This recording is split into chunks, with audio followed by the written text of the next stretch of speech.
Boa noite a todos, que Jesus possa nos envolver essa noite para que possamos compreender um pouco mais a respeito dessa maravilhosa série que vem nos iluminar a todos.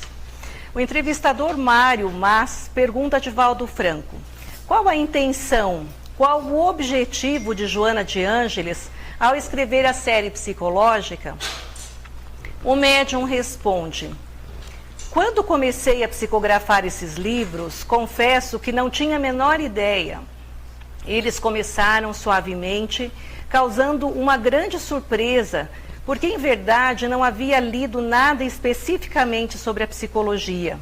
A partir do 4º livro, Joana de Ângeles disse-me que pretendia estabelecer uma das pontes entre a psicologia espírita e particularmente a psicologia junguiana, considerando-se a psicologia transpessoal da década de 70, que trouxe a presença da imortalidade da alma, mais obsessões da divindade dos fenômenos mediúnicos.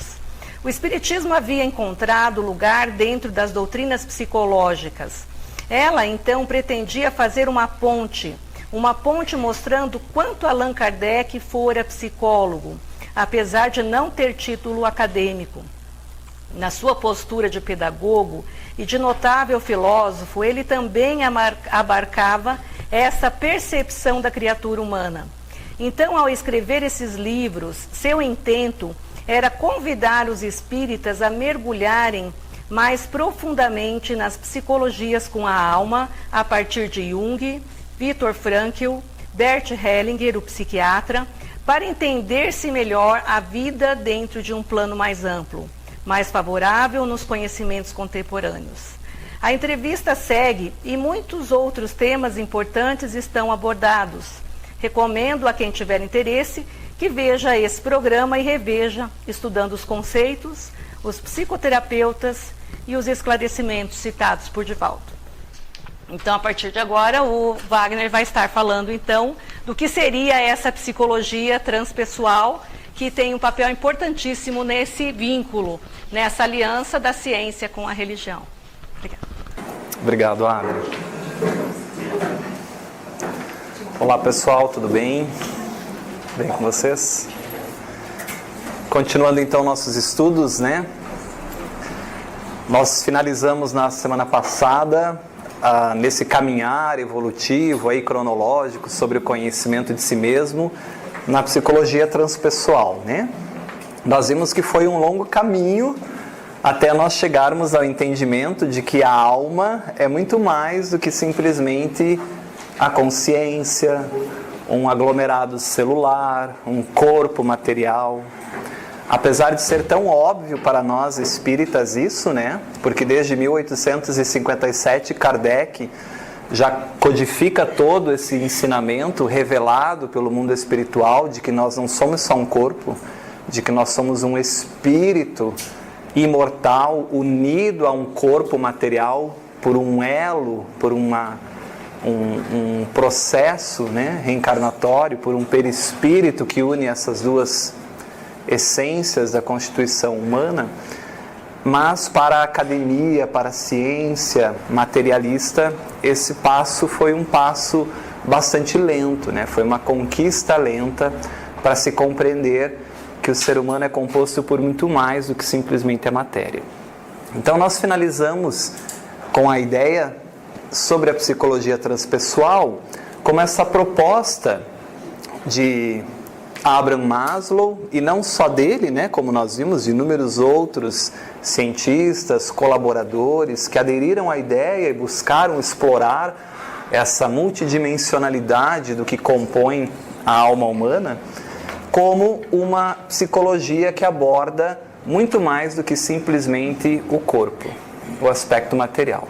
Uma psicologia que vai além, né, além da personalidade, além da pessoa, da constituição puramente material. Então, uma psicologia que procura compreender o ser humano inserido no universo, inserido na sua totalidade constitutiva, na sua integralidade. Então, se o ser humano busca naturalmente a Deus, por que não estudar essa composição da constituição humana? Se o ser humano busca naturalmente o transcendente, por que não incorporar isso ao estudo daquilo que integra e compõe a essência humana?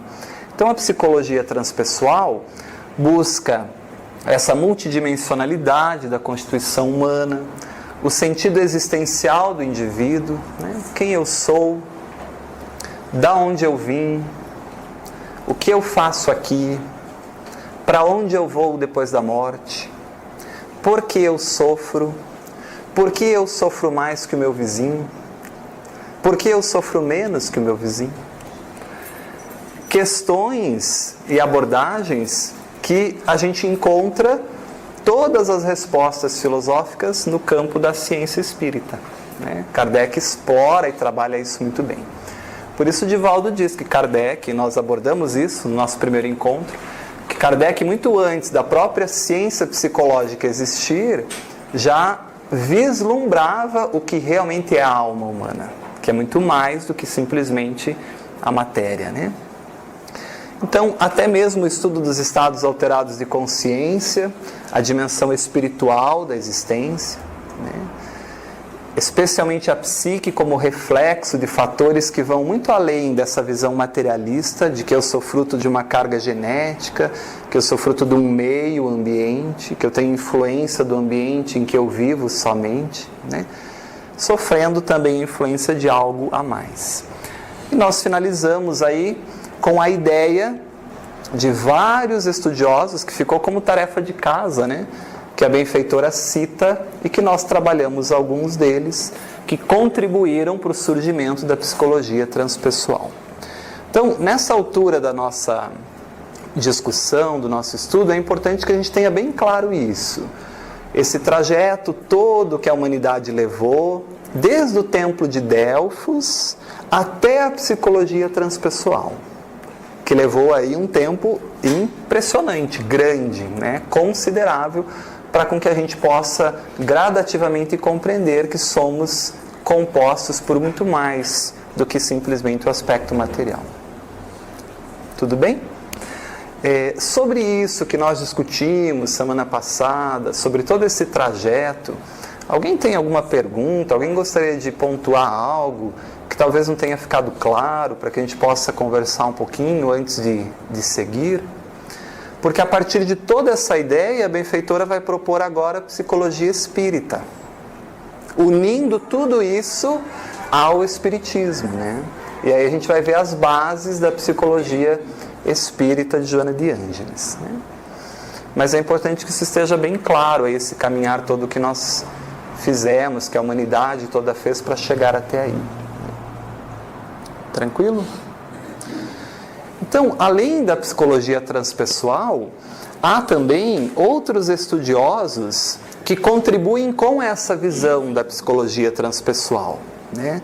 A gente vê que ela foi criada por Maslow e seu colega Carl Rogers, né, na década de 60, 70, meados de 60, ganhou mais notoriedade em 70, como nós conversamos na semana passada, mas nós temos inúmeros outros pesquisadores que contribuíram sobremaneira para com que essas ideias todas da reflexão do ser humano além do corpo ganhasse força.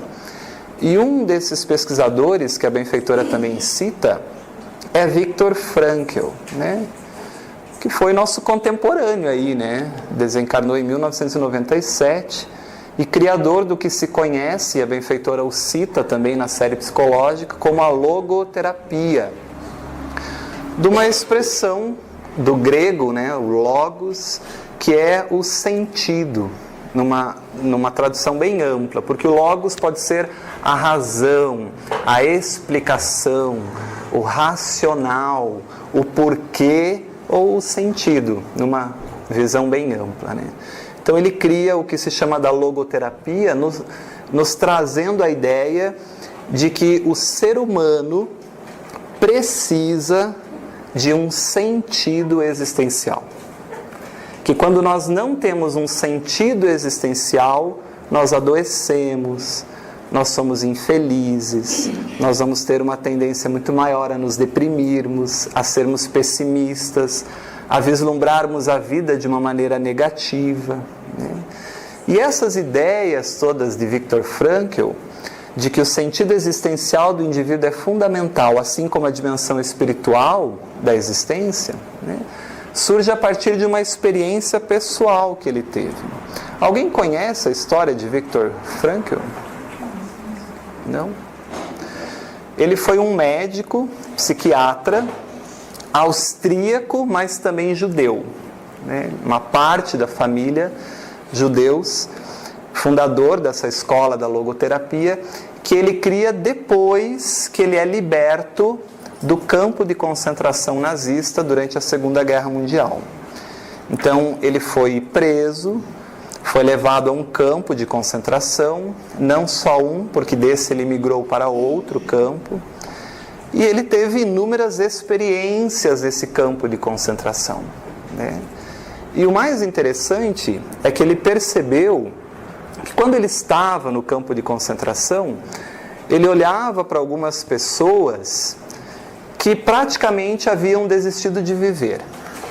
Pessoas que falavam assim: eu até preferiria que eu fosse escolhido, chamado pelos generais, para que eu fosse levado à câmara de gás ou ao crematório, porque eu não tenho mais razão nenhuma para viver, né? E nesse mesmo ambiente, ele também percebia que havia pessoas que tinham exatamente uma visão oposta. Pessoas que acordavam todos os dias e procuravam se mostrar o mais forte possível, né, transmitindo uma imagem de saúde para aqueles mesmos policiais, para aqueles mesmos generais nazistas, a fim de não serem pegos e escolhidos para as câmaras de gás ou os fornos para queimar as pessoas após a câmara de gás, né? Então ele pensava assim: o que move uma pessoa a, nesse ambiente, desistir de tudo e até preferir morrer?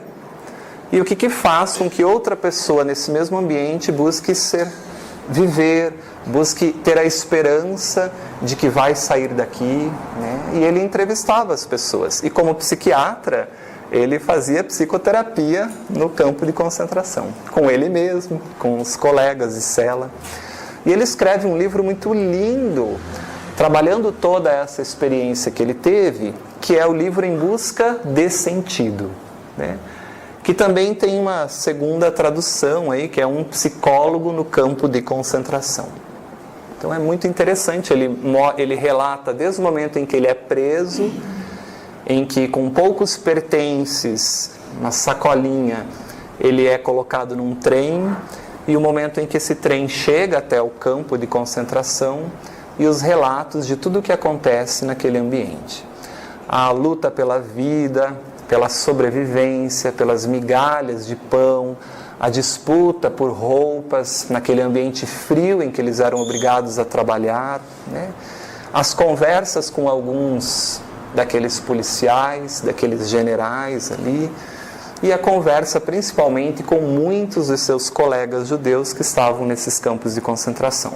E ele percebeu que o que fazia aquela pessoa querer acordar e motivada para trabalhar, e na esperança de que algo iria se resolver, era o sentido de que ele iria sair dali para reencontrar a família. Então ele começa a perceber que para alguns o sentido existencial era a família que havia ficado lá fora. O reencontrar a família, o buscar novamente os pais, o buscar novamente os filhos, era o que motivava essas pessoas interiormente para lutar, para não desistir, para vencer a adversidade, na esperança de algum dia sair do campo de concentração. E aquelas mesmas pessoas que tinham o comportamento oposto, eram pessoas que, quando ele entrevistava, relatavam que não tinham mais ninguém, que não tinham nada a esperar da vida, que provavelmente seus familiares já haviam sido dizimados antes deles irem para os campos de concentração, e que a vida então não tinha realmente nenhum objetivo a não ser a morte. já que nada os movia ao futuro. E ele traz alguns relatos muito interessantes que eu recomendo aí, para aqueles que tiverem interesse, a leitura desse livro, né? Além disso, uma metáfora foi feita na A Vida é Bela. Perfeito, exatamente. Um filme que retrata essa ideia positiva. A Vida é Bela. Assistiram esse filme? Espetacular, né? O que move aquele pai é o sentido, para libertar o filho, para maquiar tudo aquilo no sentido até da proteção do filho, daquela brutalidade, né? Exatamente. Então, Viktor Frankl tem uma frase muito clássica no seu livro, e ele diz assim: ninguém pode viver sem um sentido. Isso é muito real, muito real. A benfeitora Joana de Ângeles vai explorar isso profundamente depois que nós entendermos ego, self, eixo ego-self. A gente vai retomar essa questão do sentido. E aí nós vamos discutir isso no aspecto psicológico da psicologia espírita, compreendendo como isso influencia a nossa vida, né? O que me move, por que eu estou aqui, o que faz eu acordar todo dia, né? Qual é o meu objetivo existencial? Será que eu estou cultuando apenas um aspecto da minha vida, uma polaridade, que é a polaridade material? Será que eu cultivo um pouco da transcendência, um pouco da materialidade? A gente vai ver. E o que essas prioridades influenciam no nosso comportamento, nas nossas características, e como o próprio inconsciente influencia tudo isso. Então a gente vai discutir isso amplamente mais adiante. James Hollis, no livro Portais da Alma, também fala que, perfeito, na verdade, as pessoas não buscam a felicidade, mas buscam o sentido. Exatamente. Que o objetivo da vida não é a felicidade, é o sentido. É o sentido. Porque daí ele explica no livro inteiro, né, que a felicidade em realidade não existe. Perfeito. O olhar é diferente do nosso, mas ele fala que não existe. Espetacular. O Espiritismo vai fazer isso. Quando Allan Kardec publica o capítulo Bem-aventurados os aflitos, ele vai dar um sentido ao sofrimento. Quando ele dá um sentido ao sofrimento, não tem mais sofrimento. Agora eu entendi. Entendi por quê. Se eu entendo por quê, logicamente, eu racionalizo e aí eu faço as pazes com Deus. Seja o Deus criador, seja o Deus interno, esse inconsciente, a imagem de Deus em mim, que impulsiona o meu progresso, né? E aí, naturalmente, eu deixo de ter problemas, porque agora eu tenho um sentido maior que faz eu transitar pelas dificuldades com o sentido existencial. Aí aquilo ali é um momento, mais um desafio, mais uma oportunidade de crescimento. Ressignifica. E ele fala que essas descidas aos pantanais da alma, aos lugares sombrios, a busca em si mesma, ela já é esse sentido. Perfeito. Então, se você espera descer a esses infernos interiores e ir lá encontrar a felicidade, você não consegue. É uma busca ilusória. Aí ele fala também de que todas as diferenças, as dificuldades que a pessoa tem, ela não deve esperar um salvador para isso. Ela tem que ser ela própria o seu próprio salvador.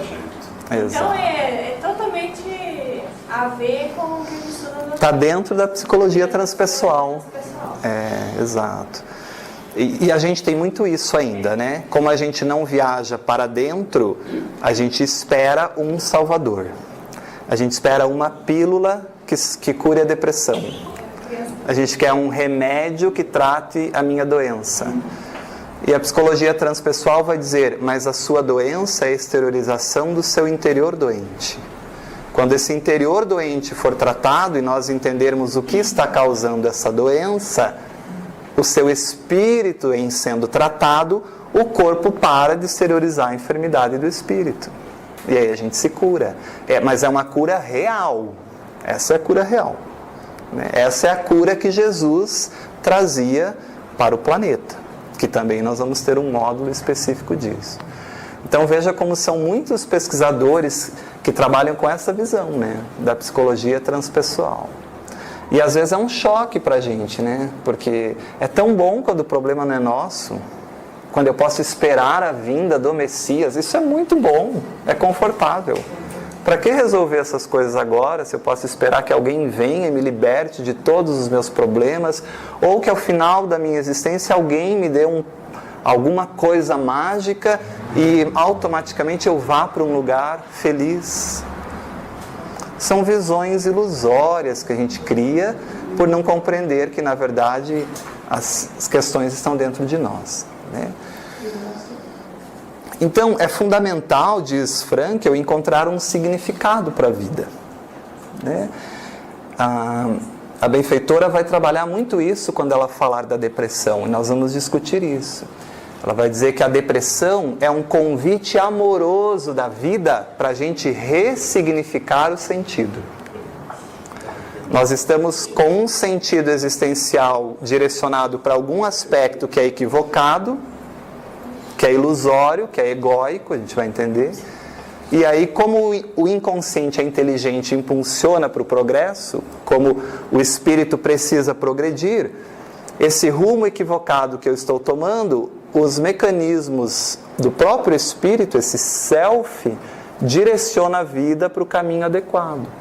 Só que esse direcionamento, para nós, que ainda somos espíritos muito inferiores, esse direcionamento, esse convite amoroso do Criador para voltar ao caminho certo, ainda tem que ser, para nós que somos pedra, uma dinamite explodindo para a pedra acordar. Então, às vezes, o convite vem mais pela sensação dolorosa, porque na sensação dolorosa isso nos impacta mais rapidamente. Espíritos muito endurecidos, a dor é um excelente mecanismo pedagógico, porque a gente não desperta de outro jeito. Não desperta. Às vezes precisa da dor. O médico pode dizer assim: olha, se você continuar com essa alimentação e esses hábitos, você vai ter um infarto do coração, muito provavelmente. E a gente continua com os mesmos hábitos. E a gente sabe que tem que mudar, mas não muda. Aí, às vezes, a vida cria esse convite amoroso, que é o infarto, e daí a gente fala assim: nossa, preciso melhorar, porque se eu não melhorar, eu vou morrer. Então, às vezes, a gente precisa chegar nesse aspecto tão doloroso para despertar para outra realidade. Mas precisa ser assim? Claro que não.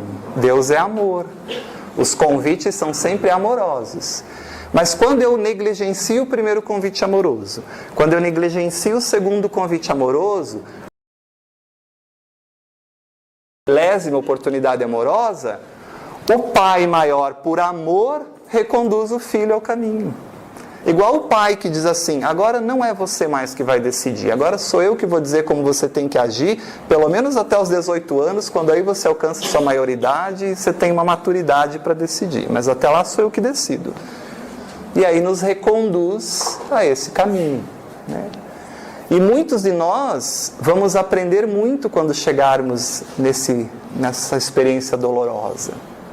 Jung vai dizer que é a experiência dolorosa que antecede a iluminação, que é quando a gente modifica condutas, modifica posturas, às vezes adquire um sentido. Quantas pessoas que eu conheço, particularmente conheço, que após um diagnóstico de câncer, revolucionam a maneira de viver.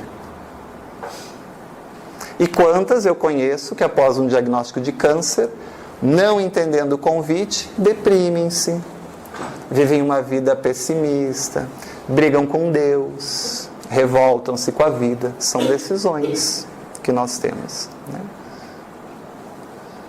Tudo bem? Então, Victor vai dizer assim no seu livro. Eu trouxe algumas experiências, alguns relatos para a gente entender o que ele aborda, né? Na psicologia do campo de concentração, é precisamente a vida ali imposta o que constitui um ambiente social todo peculiar, que determina, ao que parece, o comportamento da pessoa. Olha o que ele está falando. Ele está retomando a psicologia experimental. Ele está retomando Skinner, dizendo que o ambiente influencia o comportamento, né? Ele retoma isso. Veja que a gente não pode negligenciar tudo que existe. O próprio Cristo não faz isso, né? O Cristo não vem destruir a lei, como ele mesmo diz. Ele retoma todo o ensinamento, mas amplia a percepção e o entendimento das coisas. É isso que a psicologia transpessoal vai fazer. A observação psicológica dos reclusos, diz Frankl, no campo de concentração, revelou, em primeiro lugar, porque se o meio fosse o fator mais importante, todo mundo agiria igual. Teríamos que ter o mesmo comportamento, porque o ambiente é o mesmo. Mas ele vai dizer que, em primeiro lugar, somente sucumbe às influências do ambiente no campo, em sua evolução de caráter, à medida que vai passando o tempo, aquele que entregou os pontos espiritual e humanamente. Desistiu. Veja como a crença em Deus é fundamental, porque é um apoio que nós temos para a adversidade. Quando eu estou lá no hospital infartando, Deus é a minha bengala. Até pode ser que eu não creia, posso ser um ateu, mas mesmo o ateu crê que não tem Deus. Ele tem convicção, ele crê religiosamente que Deus existe. Então ele crê em algo. É isso que Jung vai dizer, que a psique é religiosa, né? Ela tem essa ligação. Aquele que entregou os pontos espiritual e humanamente. Mas somente entrega os pontos, e aí ele vai dizer, aquele que não tinha mais em que se segurar interiormente. Não tinha mais sentido existencial. Em que deveria e poderia consistir esse apoio interior. Essa é a busca dele lá. Ele faz da experiência no campo o seu próprio sentido existencial. Eu vou entender a psique humana. O que faz a pessoa ter esse apoio interior e o que é isso? Em que consiste esse apoio interior? Eis a nossa questão. É muito interessante também de abordar a questão que esse contexto era um contexto que ia contrário até ao instinto de sobrevivência, porque era uma força tão grande, porque tinha o instinto de sobrevivência ali no meio. Perfeito. E naquele cenário não tinha. Era difícil a chance de viver era mínima, então é interessante pensar assim, né, essa abordagem nessa situação, porque inclusive, a pessoa sai com uma situação que o mantém vivo. Inclusive, Adri, você me fez lembrar de um relato do próprio livro em que ele vai trabalhar isso. Ele diz, para algumas pessoas nesse ambiente, o instinto de sobrevivência é tão grande que para ela era importante acumular, roubar e conseguir o que conseguiria de pão e guardar para ele, porque ele não saberia quando ia comer de novo. Mas o que faz uma pessoa agir assim e outra pegar o pouco que tem e dividir? Né? Então, muito interessante. Então, o que leva a essas questões interiores? Né? A experiência da vida no campo de concentração mostrou-me que a pessoa pode muito bem agir fora do esquema. Ela não precisa ser condicionada pelo meio, nesse determinismo ambiental. Né? Não é todo mundo que vai nascer lá na favelinha, com a família desequilibrada, com o pai bandido, com a mãe bandida, que vai ser bandido, que vai ser desequilibrado. Não é. Vai ter algo dentro desse ser que o propele a ser bom, a vencer, a ser ético. Porque uns vão para o caminho e outros não. O inverso também é verdadeiro. O inverso também é verdadeiro.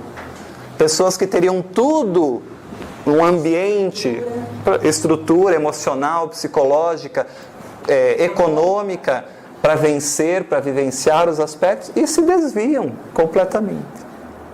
Né? Haveria suficientes exemplos, muitos deles heróicos, que demonstraram ser possível superar a apatia e reprimir a irritação. E continua existindo, portanto, um resquício de liberdade do espírito humano, de atitude livre do eu frente ao meio ambiente, mesmo nessa situação de coação aparentemente absoluta, tanto exterior como interior mesmo. Veja que mesmo nesse ambiente, há pessoas que têm esse aspecto interior. Bom, então a gente pode lembrar lá de Jung, self, né, que nos impulsiona, que nos direciona ao crescimento, às possibilidades. E talvez quando essa personalidade consegue se relacionar com esse self, talvez ela tenha mais facilidade para conduzir a vida com sentidos existenciais. E quando eu estou desconectado da minha essência, do meu self, ou vamos chamar do espírito imortal, talvez eu tenha mais dificuldade para isso. Quem dos que passaram pelo campo de concentração não saberia falar daquelas figuras humanas que caminhavam pela área de formatura dos prisioneiros ou de barracão em barracão, dando aqui uma palavra de carinho, entregando ali a última lasca de pão? Enquanto outros xingavam todo mundo e aglomeravam os pães só para si. E mesmo que tenham sido poucos, não deixam de constituir prova de que no campo de concentração se pode privar a pessoa de tudo, menos da liberdade última de assumir uma atitude alternativa frente às condições dadas.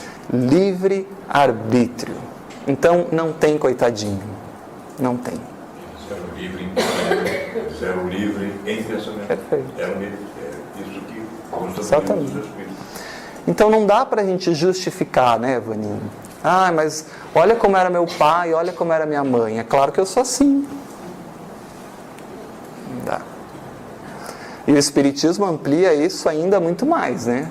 Porque vai dizer, criatura, foi você que escolheu o teu pai e tua mãe. Foi você que escolheu esse ambiente, porque era o melhor ambiente para você desenvolver o espírito imortal. E você escolheu não desenvolver. Agora vamos começar de novo, vamos estudar mais um pouco e voltar. Não existe vítima na escola. Não existe vítima. Porque nós às vezes pedimos a prova do jeito que vem, às vezes nós começamos a encrenca lá atrás.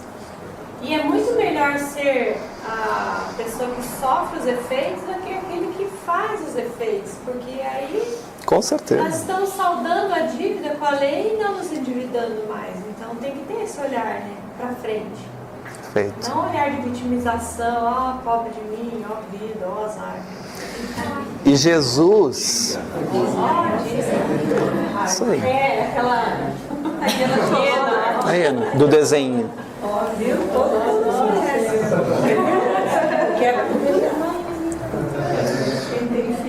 E Jesus vem dizer isso para nós, né? Jesus vem dar um sentido à existência. Quando Jesus se relaciona com alguém que estava doente fisicamente, conversa com a pessoa e ela não fica curada fisicamente, ela continua um aleijado, continua um cego, um paralítico, mas sai do encontro de Jesus e diz para as pessoas, o Cristo me curou. De que cura ela está falando? Jesus dá a ela um sentido.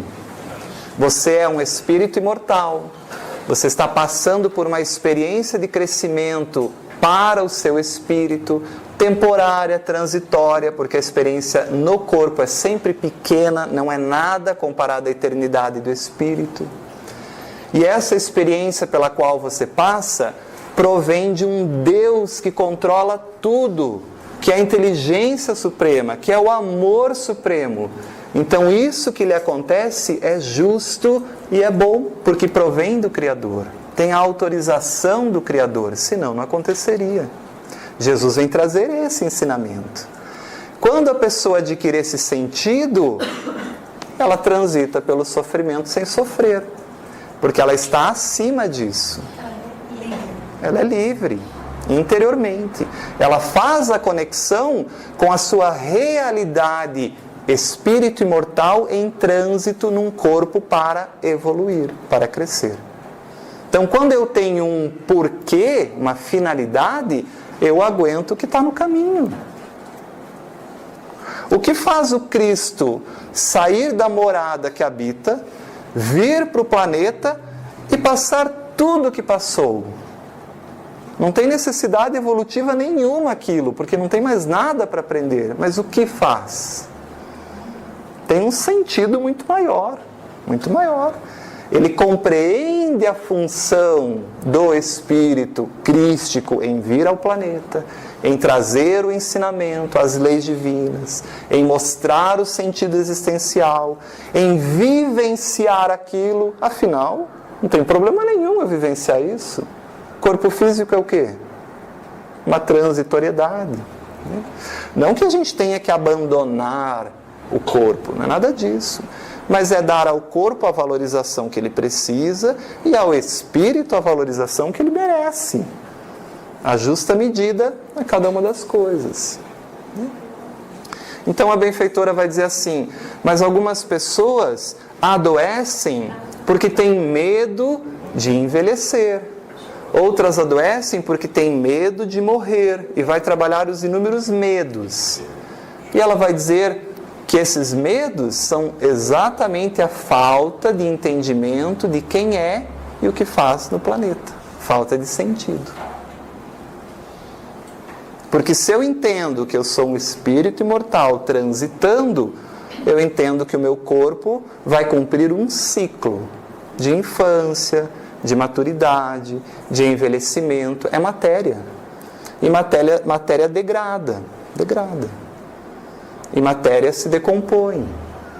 Mas o meu espírito utiliza disso para crescer. E depois abandona o corpo e leva consigo o que aprendeu. Então, se eu dou um sentido existencial, qual é o medo de envelhecer? O que a velhice me traz de aprendizado para o espírito, de valores para a minha vida? É isso que ela vai trabalhar. E aí, aquela pessoa que às vezes, nós, que estávamos conscientemente ligado a um aspecto da vida, a um caminho, a gente começa a perceber, nossa, é verdade, nunca tinha pensado por essa perspectiva. E eu ressignifico aquilo. E naturalmente a gente vai se curando, vai melhorando. Lembra que eram 10 leprosos? Voltou um a agradecer. Voltou um. E era samaritano ainda. Só voltou esse estrangeiro porque aquele teve a cura Real. Os outros. Muitos ele não curou. Muito. Mas no final da prédica dele, sempre ele diria: ouçam os que têm ouvido de ouvir. Claro. E vejam os que têm olho de ver. Que ele estava chamando. O indivíduo muitas vezes não atingiu a cura física, mas por dentro estava. Entendeu a vida. Perfeito. Então olha a conclusão dele, né, nesse aspecto. Em princípio, portanto, toda pessoa, mesmo sob aquelas circunstâncias, pode decidir de alguma maneira no que ela acabará dando. Eu posso decidir se eu quero me suicidar, fruto da minha depressão, ou se eu quero vencer. Esse convite amoroso da vida para ressignificar o que eu estou fazendo. São escolhas.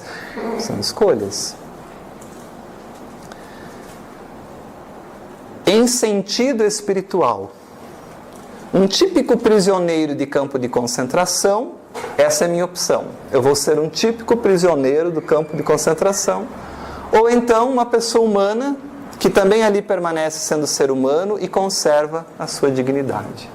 É o que vai auxiliar, é o que vai ajudar, é o que vai reduzir as dores, aliviar, consolar.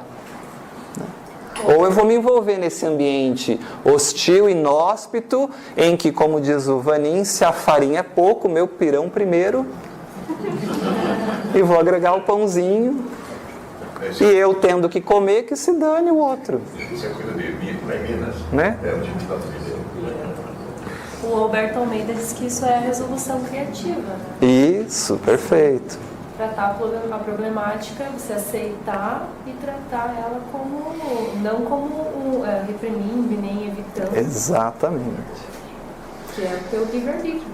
Então, a gente está fazendo essa viagem panorâmica, né? A gente subiu no helicóptero e está vendo assim, ó, como as coisas evoluíram até a psicologia transpessoal. Depois a gente vai aprofundar todos esses aspectos. Como fazer isso, Wagner? Como buscar o meu self? Como me conectar com a minha essência? Como eu sei se eu estou conectado com o meu self ou com o meu ego? Como fazer isso de uma maneira prática? Como olhar para mim? Como reconhecer as minhas dificuldades, as minhas deficiências? Como parar de jogar tudo que há de podre em mim no outro e achar que a culpa é do outro e reconhecer que sou eu que tenho tudo isso? A gente vai ver tudo isso. Quando começa essa fase do curso, começa a esvaziar.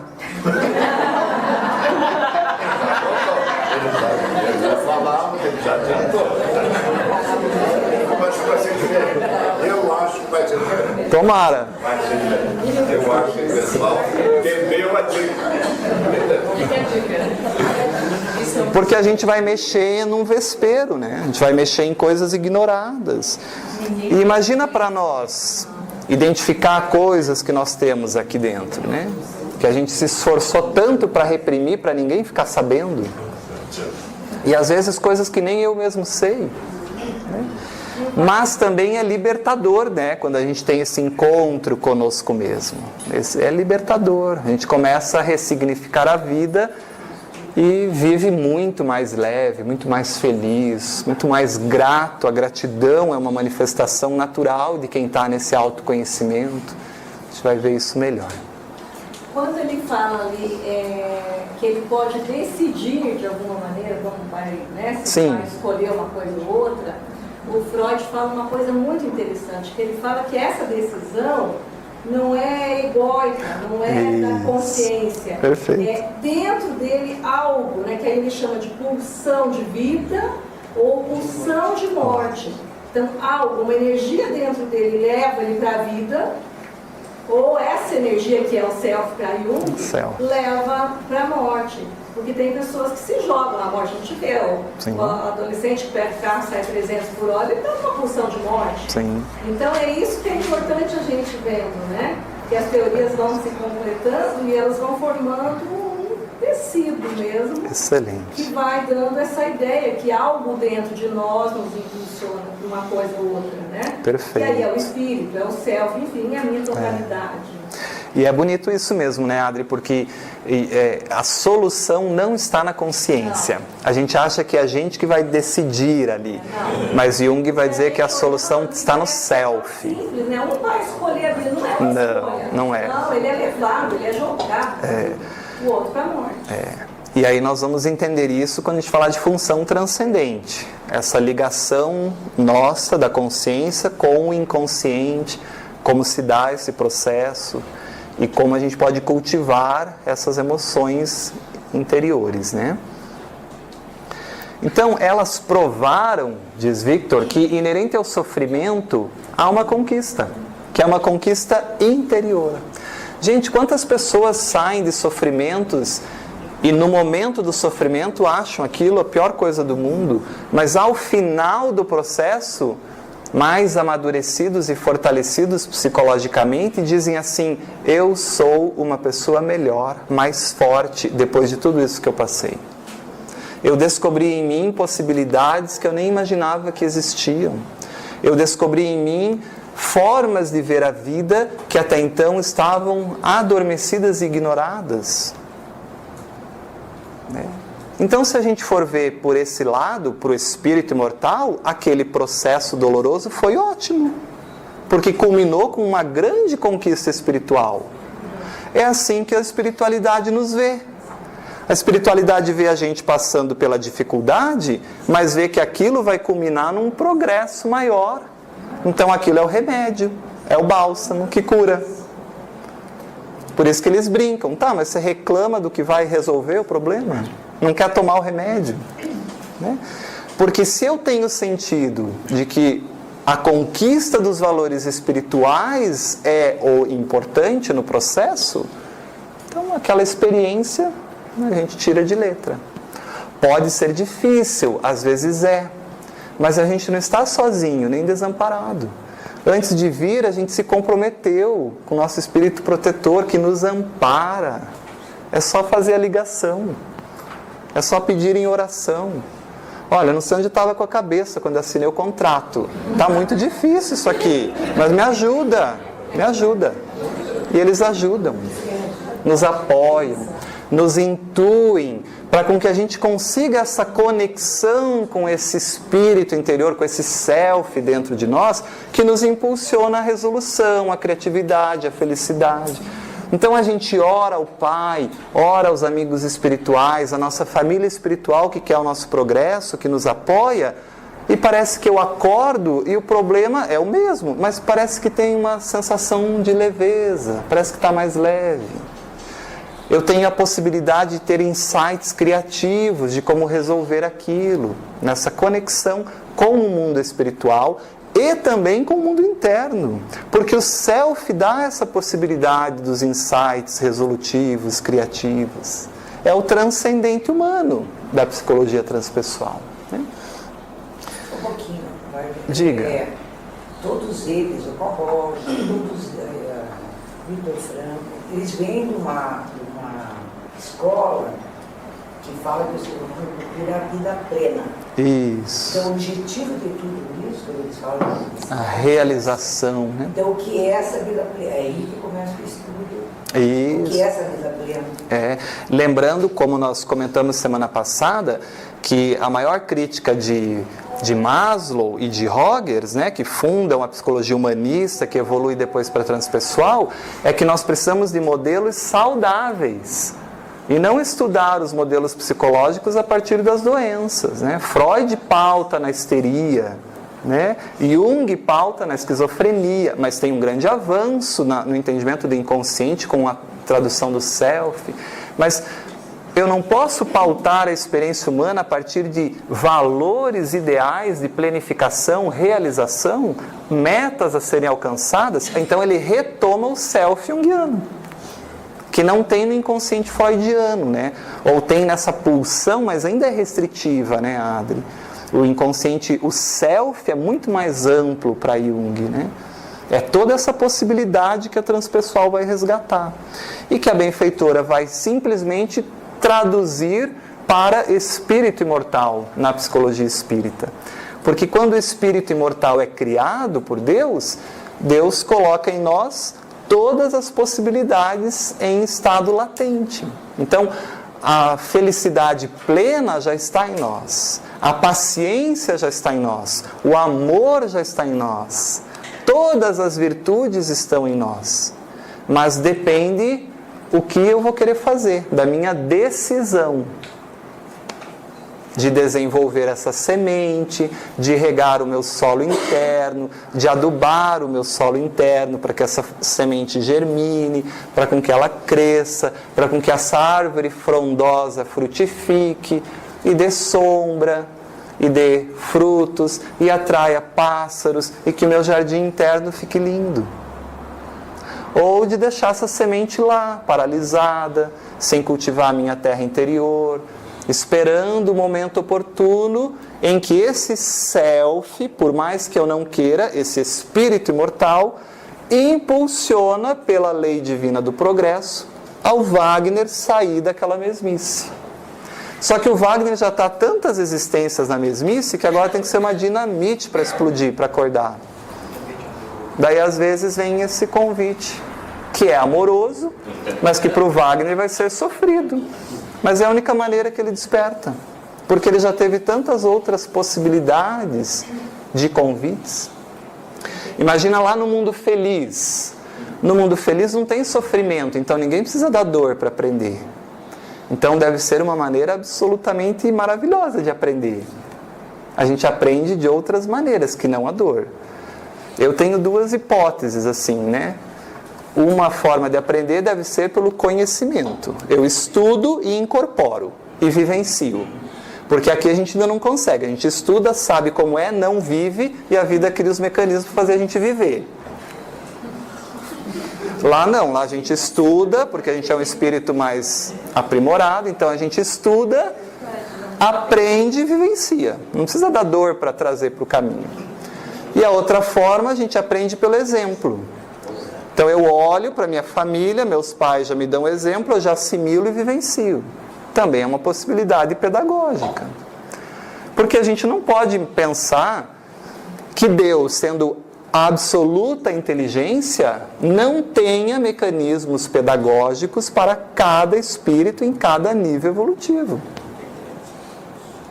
Imagina lá nas nossas últimas reencarnações, quando a gente já está quase um passinho para ser espírito puro. Imagina como a gente aprende lá, como a gente aprende. E quais são os aprendizados? A gente não consegue alcançar isso ainda.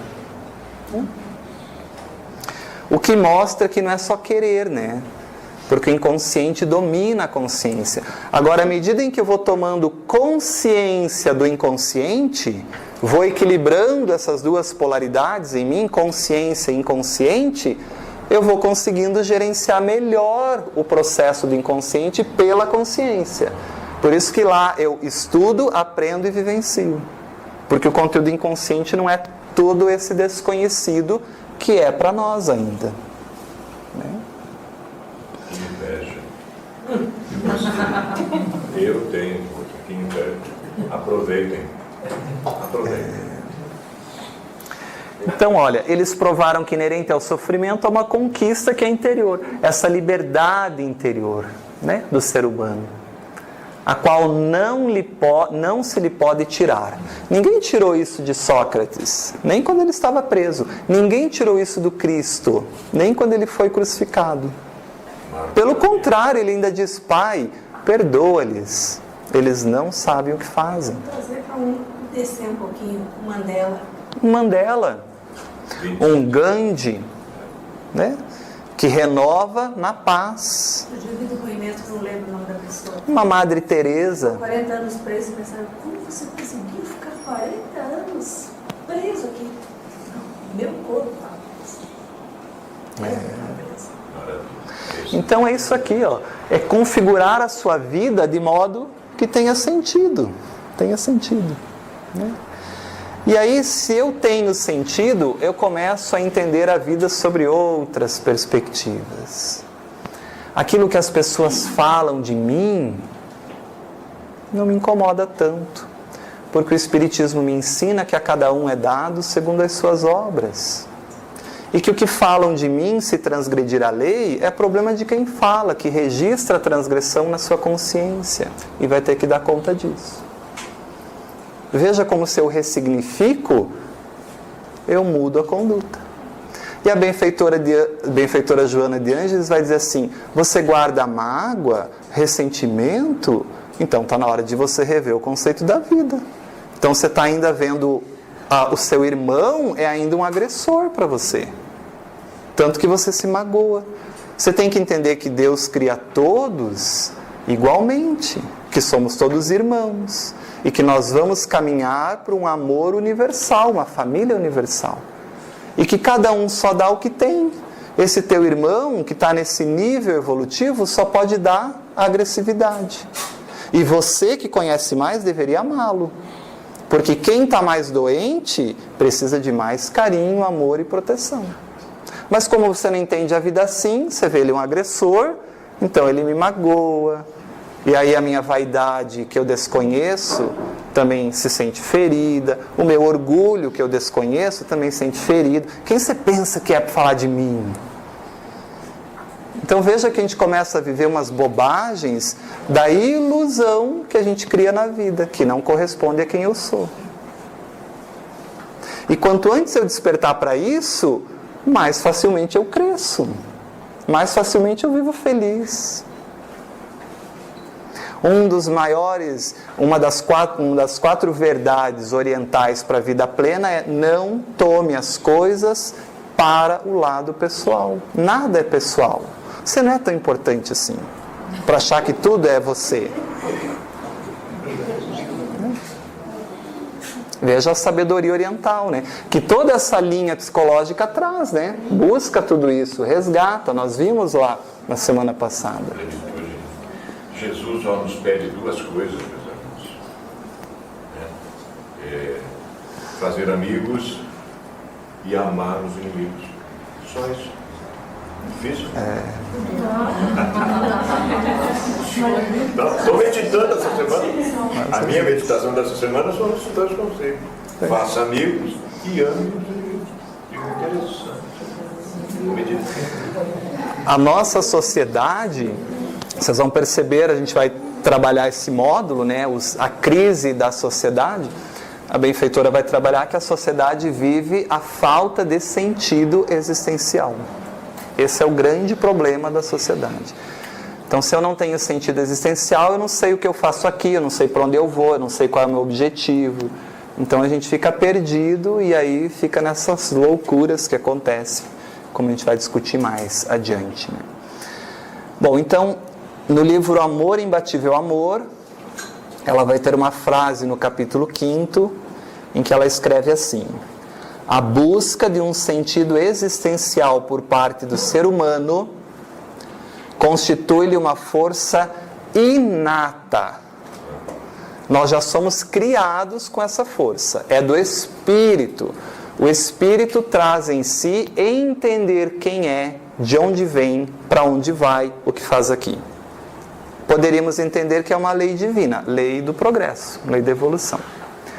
Jung vai chamar isso de self, essa força interior que me conduz à plenitude, à realização, à felicidade. Então, mesmo que eu não queira, eu vou ser feliz. Eu vou ser pleno, eu vou ser um espírito puro. Porque não depende de eu querer, é uma lei divina imposta. E como as leis divinas são perfeitas, se você não concordar, você vai discutir com o Criador. Né? Aliás, a prefeitura escreve um livro, Entrega-te a Deus, bichinho de orelha. Escreve um livro, nós vamos trabalhar ele. Vamos trabalhar ele. Então é uma força inata, está em nós. Wagner, mas mesmo aquelas pessoas que nascem, como diz a música, torta, numa casa torta, numa rua torta, mesmo elas vão crescer, estão crescendo? Sim. A lei de progresso é inerente a todos. Talvez a casa torta, a rua torta, seja o melhor ambiente para esse espírito se endireitar. Mas ele também tem a escolha de continuar sendo torto. É uma liberdade, né, de atrasar o processo. E aí entra outro conceito, né, que é isso que é arquetípico, ou seja, é uma tendência inata que todos os seres, querendo ou não, são obrigados a... Perfeito. Porque é arquetípico. Exato. Isso é o arquétipo. O arquétipo. Está no ser. Exato. Perfeito. E essa força inata impulsiona para o seu progresso. Né? Então essa é a lei divina criada em nós. Nós temos isso em nós. Né? Ao identificá-lo, então quando a gente identifica qual o sentido existencial, torna-se-lhe o objetivo básico a ser conquistado, empenhando todos os recursos para a consecução da meta. Veja que Viktor Frankl e Joana de Ângeles estão ali em consonância no pensamento. Né? Ele fala da logoterapia, da busca do sentido, ela mostra que isso realmente é verdadeiro e a doutrina espírita consolida isso ainda mais. Quando eu vejo essas coisas, mais eu admiro Allan Kardec. 1857 já falava de todas essas perspectivas do ser, da constituição do ser, trabalha o progresso, trabalha as potencialidades, trabalha as virtudes, trabalha a necessidade de nós nos conhecermos para identificar as más tendências, reconhecer as más inclinações e vencê-las, trabalhar por vencê-las, né? Então, Joana de Ângeles também vai afirmar em outro livro, Autodescobrimento, uma busca interior. Muito antes da valiosa contribuição dos psiquiatras e psicólogos humanistas e transpessoais, então, entenderam por que a gente fez toda essa trajetória aí no conhecimento da evolução, do conhecimento de si mesmo? Por que a gente foi falando dessas linhas na ciência psicológica? Né? E ela vai citar alguns, quais? Kubler-Ross, Groff, Raymond Moody, Júnior, Maslow, Tartt, Viktor Frankl, né? Ela vai citando, e outros, Coleman e outros, que colocaram a alma, não mais a matéria, a consciência, o fruto da evolução somente, da genética, do meio, colocaram a alma, como os filósofos socráticos entendiam a alma, né? Como base dos fenômenos humanos, a psicologia espírita demonstrou que sem uma visão espiritual da existência física, a própria vida permaneceria sem sentido ou significado. Então, o que a benfeitora vai dizer? Apesar da psicologia transpessoal estar no auge da evolução acadêmica sobre a alma humana, ainda se eu não tiver o conhecimento do aspecto espiritual, reencarnação, imortalidade da alma, mundos, como se dá o intercâmbio, comunicação com os espíritos, se eu não tiver isso, ainda a vida não tem sentido. Falta alguma coisa, porque não dá para explicar tudo nessa existência. Então, quer melhor sentido para a vida do que o que a ciência espírita nos dá? É isso que ela vai fazer. Ela vai pegar todo esse conhecimento e unir à ciência espírita, formando uma psicologia que usa toda a evolução científica da transpessoal, com, adicionado a isso, os conceitos e postulados da teoria da ciência espírita. Casa a ciência com a religião. E aí ela vai ampliando. No Ser Consciente, veja, ela vai trazendo essas ideias em vários livros. Lembra que nós temos uma sequência didática de raciocínio, então eu vou pegando o que ela trabalha sobre isso em vários livros e colocando na sequência. À medida que a psicologia vem aprofundando a sonda da investigação nos alicerces psíquicos do ser, o que realmente é a psique, tentando compreender as alterações de consciência, porque se a vida é só consciência, se eu sou só consciência, e o que acontece quando essa consciência está alterada e eu tenho uma experiência divina, sagrada? Então a psicologia transpessoal estuda isso, a dimensão sagrada, a dimensão luminosa, a dimensão divina. Mas se agigantam as perspectivas do conhecimento para tornar a existência humana mais digna de ser vivida. Mais eu vou entendendo o que me forma, o que me compõe, a totalidade e a integralidade do que eu sou, para fazer tudo isso que eu vivo, que eu passo, mais digno para ser vivido, com um sentido existencial mais pleno, mais amplo. Conseguem compreender isso? Eu acho assim que quando a gente lê esses que ela cita, não sei porque eu não li todos, claro. Eu também não. Mas assim, são, pelo menos alguns que eu tive a oportunidade de ver, eles são fantásticos em desdobrar esse aspecto do sentido e tudo mais.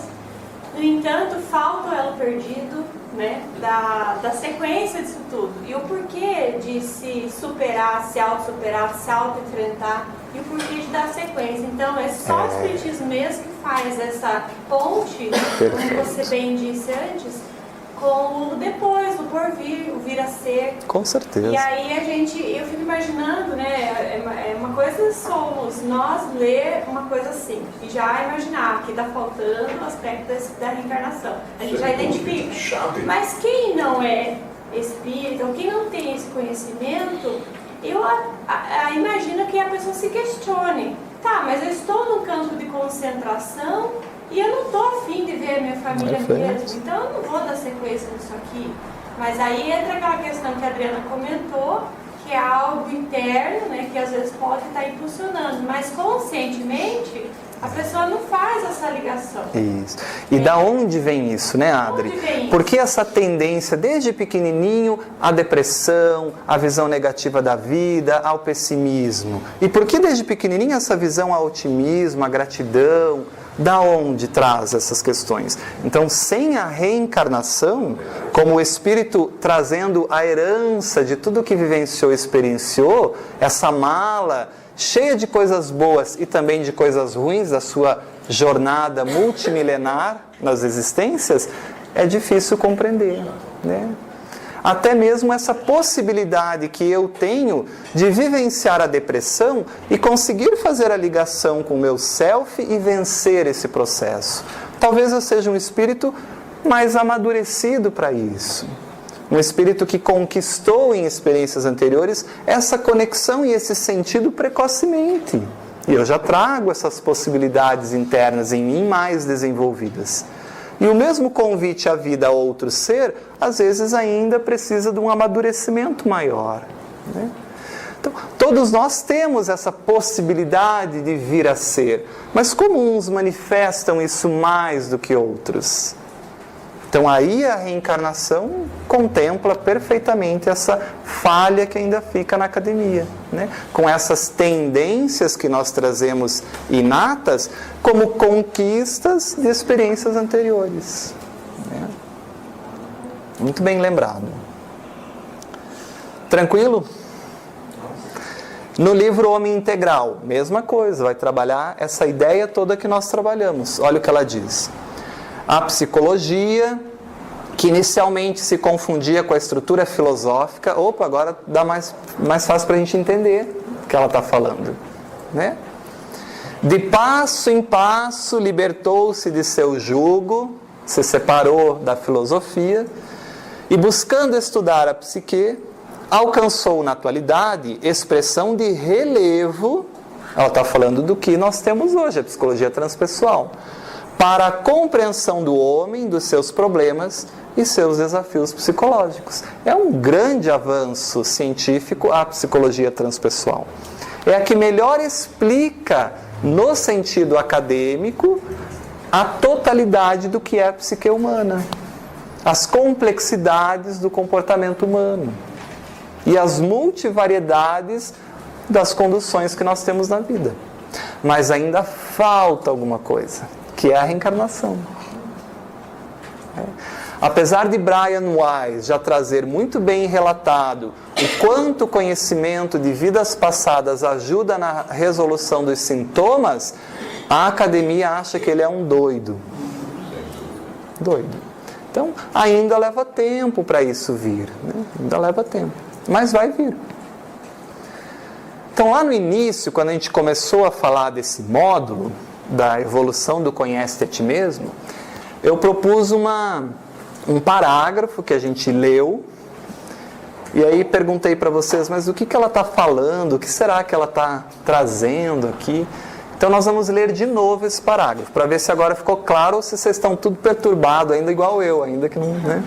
Vamos ver se está tudo bem ou não. Uma pitadinha, que o que é interessante na vida da maioria desses autores, né, é que no final da vida eles publicam coisas pessoais, dando depoimentos de situações com contato com espíritos, enfim. Igual a Elizabeth Kubler-Ross mesmo, ela é uma autora que estudou a vida inteira a morte. Né, sobre a morte e o morrer, é um dos grandes clássicos dela. As fases do luto. As fases do luto, a questão do luto, enfim. A experiência de quase morte. Isso. E ela, num determinado momento, estava muito cansada disso tudo. Ela escreveu um livro que chama Roda da Vida, né? Roda da Vida. E ela fala assim, que ela estava querendo deixar de estudar, porque ela estava cansada, porque ninguém mais queria ouvir falar disso, porque era muito ruim. Então ela tinha um preconceito científico muito grande, porque a morte é um grande tabu, assim como a sexualidade foi na época de Freud. E ainda é na nossa. Enfim. E ela enfrentava todo esse preconceito. Aí ela pegou todas as coisas dela e falou, vou parar com tudo isso. Foi lá, pediu para sair do hospital, pediu a conta, pegou todas as coisas dela, pôs numa caixa e ela entrou no elevador para ir embora. Aí encontra uma pessoa dentro do elevador. E ela lá com a caixa na mão e ela, boa tarde, doutora, tudo bem? Tudo bem.